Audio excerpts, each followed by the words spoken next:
I find it quite difficult to get excited by the changes that will be brought about if we get a yes vote next Thursday, because it's a small administrative change really will be achieved, and people won't notice a great deal of change in their lives straight away after a yes vote. But what motivates me is the implications of getting a no vote, because I think the consequences are potentially very profound and deep. Of course, in the short term, we wouldn't notice any difference. The status quo would prevail and the Assembly would carry on making its laws in the slow, cumbersome and clunky way that we make laws now. But in the longer term, I think that it would be interpreted as a vote of no confidence in the whole project of devolution and our ability to do politics in our own way here in Wales.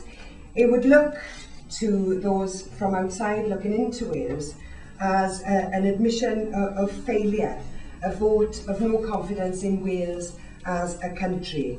Now, I really feel that we can't afford to let that happen. We have to have a resounding yes vote, a resounding vote of confidence in our nation next Thursday. We can plough our own furrow, we can do things differently, and we can do things for ourselves, and a strong yes vote will make that clear to everybody who's watching Wales.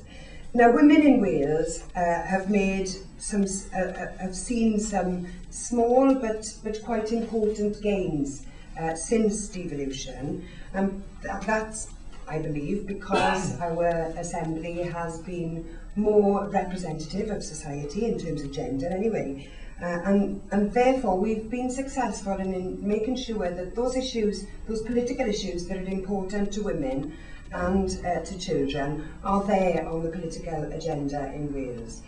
We've developed important child-centred and child-focused basis to our policies, and I think that's down, we've got to credit the women in the Assembly for that. And those important gains, of course, risk being wiped out if we were to get a no vote.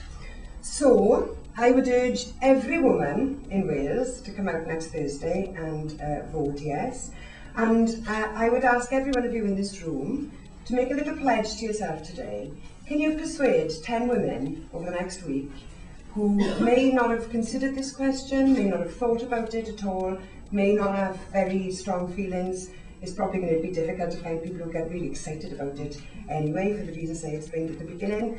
But if you could all pledge to just persuade 10 women, your sister, mother, auntie, grandmother, women that you work with over the next week, then I think that would make a great contribution to the Yes campaign.